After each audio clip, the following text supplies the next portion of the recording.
ايام السادات بعد السادات وصلنا ل 18 مليار كيلو وات ساعه. وانتم متذكرين بقى لما كان يجي حتى بمنتهى البساطه اما يجي امتحانات التوجيهيه والكهرباء تقطع والناس تصرخ.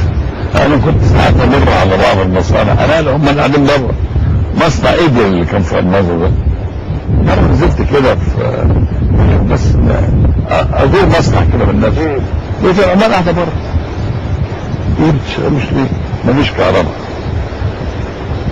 طاقه من السادات وصل 18 مليار، النهارده 175.5 مليار كيلو وات ساعه.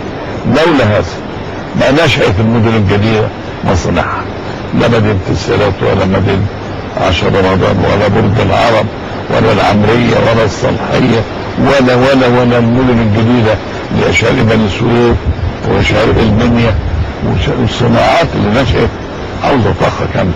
ولا زلنا نزيد في الطاقه لان كل مدى الطاقه في احتياجها الطاقه. واحنا اظن السد العالي اذا كان تم صرف عليه في البدايه حوالي 300 مليون دولار، اعمال التوسعه اللي تمت في السد العالي حوالي 6 اضعاف تقريبا ما تم صرف عليه في بدايه انشاؤه للسد العالي وحده. طبعا انا هكلم دلوقتي وكاله بيقولوا فاكر حوالي 400 مليون انا وقت فاتت. دلوقتي تتكلف في الصيانه بتاعته واللي جرى في التربينات قد اللي صرف عليه 6-7 مرات. لكن لازم نحافظ عليه. المصالح كبير جدا استخدم الطاقه المياه علشان انتاج الكهرباء. سيد رئيس، في اثناء اللقاء حضرت واشرت على توزيع المساكن للشباب، الحديث عن التطور الحادث فيما يتعلق بالظهير الصحراوي، التنميه والتطوير اللي حاصل في مدن الصعيد. ايضا مرة اخرى اود ان اطلب منك الى اي مدى تحقق ما وضعته من اولويات في هذا الموضوع تحديدا حتى الان؟ انا عاوز اقول لك انا كان اهتمام بالصعيد من اول وهله تولدت فيه. ان الصعيد كان مهمل اهمالا كليا. صحيح. يعني لما تكون انت قاعد في وزاره في القاهره وموظف مضايقك او موظف عليه الدور يمسك مطرحك تروح رميه في اسوان عشان انت تقعد ويتجدد لك. وهكذا كانت اسوان اسيوط هنا منفى. الواحد يسمع انه راح هنا يعني خلاص الله يعوض عليك. رايح اسوان يعني مرمي، رايح اسيوط يعني ولع. شيء صعب جدا. لذلك انا اهتمام بالصعيد. ما تعرفش تكلم الصعيد بالتليفون. صحيح. المواصلات ما كان ممكن طياره مره كل 15-20 يوم. طيارات صغيره ما كانش فيه اهتمام بالصعيد. تليفونات ما فيش، الكهرباء قليله، الجامعات ما فيش زي القاهره. كل دي ما كانتش موجوده ابدا. سعوديه او غير سعوديه في جمهوريه مصر العربيه. فالموضوع اتسهل قوي. سكك الحديد، سكك حديد كانت تيجي لحد اسيوط وفرد الاسود. سكك حديد اتطورت وعملنا سكك حديد لحد البحر الاحمر وسكه حديد لحد الوادي الجديد. في تطورات كثيره جدا اتعملت في الصعيد. الصعيد نسبه الزياده في السكانيه عنده عاليه شويه، ويحتاجوا بيوت، وان يحتاجوا وظائف، ويحتاجوا مدارس للتعليم. يعني انا اقدر اقول لك ان مدارس التعليم في مصر مدارس الامنيه كان كل المدارس الامنيه 14,000 مدرسه. دلوقتي عندنا 40,000 مدرسه ولا زالت غير كافيه. الجامعه واحد في اسوان عاوز يخش كليه طب وكليه لازم يروح القاهره. يا القاهره يا عين شمس، حلوان دي اخيرا اتعملت، اسيوط اتعملت بس متاخر قوي ما تستوعبش كله. دلوقتي الجامعات موجوده في كل حته. فلا زالت اسوان بتهدف الى جامعه غير الجامعات الخاصه. السكان بتزيد والناس عاوزه تتعلم، والعلم مهم جدا للتقدم. لاحظت ايضا سيد رئيس ان متابعتك الدقيقه لما يتم التكليف به خصوصا فيما يتعلق بمساله البناء للشباب لمحدود الدخل، وهناك متابعه دقيقه منك لهذه الامور. انا دايما حريص على الراجل الغلبان. اقول لك بصراحه القادر عارف طريقه، اما الراجل غير قادر يلجأ لي واعطف عليه بشكل متصور.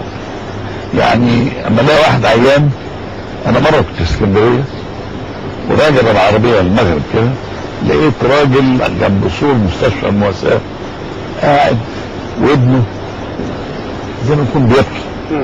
بعد ما عديت بالعربيه رجعت تاني. ايه تعالى يا حاج، ايه مالك؟ ابن عيان وما حدش في المستشفى بيوقع. جت عربيه من معايا، جت مستشفى مصطفى كامل ويعالجوه ويشوفوا كل حاله ويشوفوا بيته كمان عنده. بيته غلبان قوي الراجل، ساعدته بكل الطرق. القريب من كام يوم، بس اديك امثله. في واحد عنده بنت جالها عملت عمليه قبل كده، وقعدت قالت لي انا خلاص الفلوس اللي معايا ما تجيبش فيها جزء. وجوزها راجل مهندس بسيط غالبا جدا وساكن مش عارف بس قلت له طب هاتوا لي الورق بتاعها. جالي الورق يوم الجمعه اللي فاتت دي. اما قريت الورق صعب عليا الموضوع. كلمت الدكتور حاتم الجبل يوم الجمعه بالليل، قلت له خد الورق ده ابحثه ورد عليا دلوقتي. قال لي بس على ما اشوف مستشفى تاخد البنت في بره، لا محتاجه الى علاج سلسال. وانا بعت طلعوا لها موقفه بكره. تاني يوم الصبح كلمني قال لي المستشفى في لندن واحده في باريس، وقالوا لازم تعمل عمليه يوم الاثنين.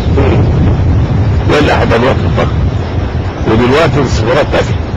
قلت له هجيب لك البيت. كلمت رئيس الديوان وابني دور عليه وهات التصوير واديني الفيزا. قلت له الفيزا من السفاره ان شاء الله. كلم السفير عشان يفتح وعاوز يسافر يوم الاحد. قال لي يمكن يسافر. قلت له لازم يسافر يوم الاحد. وسافر يوم الاحد وراح المستشفى على طول. راح البنت المستشفى. طبعا حط نفسك مكان اهلها. صحيح. الدنيا تسود في وشك. ده بنتهم بتبص تلاقي الدنيا ضاغطه بيك ما انتش قادر تعالج. ما فيش معاك فلوس، ما فيش معاك اي حاجه. سافرناه الحد، سالت على يوم الاثنين دكتور قال شافوها، وبكره على الثلاث امبارح هيقرروا يعملوا ايه. ابوها قال امها سافره مرافقه. ابوها قال مش انا معايا قرشين تذكره وسلامه عاوز طبعا بنتي. فكلمت اخواننا وزير الدفاع قلت له الجماعه دول اللي مش في المستشفى بيتوه في المقدمه بتاع القدس السلاح. ما مش حاجه شخص غلبان. صحيح. الدولة هي الملجأ الأخير بالنسبة له. وفي واقعة تانية من أسبوع برضه مش عاوز أحكي عنها لأن يمكن سنة مش عاوز. وواقعة تالتة لما بلاقي غلبان بتعاطف معاه بشكل أكثر من القادر. هيتكلم مع وزير يا هيروح بوصول لفرق أما ده يروح لمين؟ فراح بعت لي جواب. أنا بعت لي جواب قلت له أنا بقى أجيب لما ألاقي واحد عيان بالذات لازم صعب. فموضوع اهتمامي بالمواطن او غير قادر ده شيء اساسي في الحياه. احنا كلنا طالعين من بيئه ما احناش اغنياء، ما كانش في بقنا معالق من ذهب ولا من فضه، كنا نضيف متوسط الحال، وكنا برضه بنجد صعوبه في نخش مستشفى نسافر بره نتعالج في حته وندفع فلوس. كانت صعبه جدا الحياه كانت عامله صعبه. لذلك انا بتعاطف مع كل واحد يكون عنده ضفصه من الابناء المسؤولين اللي هو وزير المستشفى.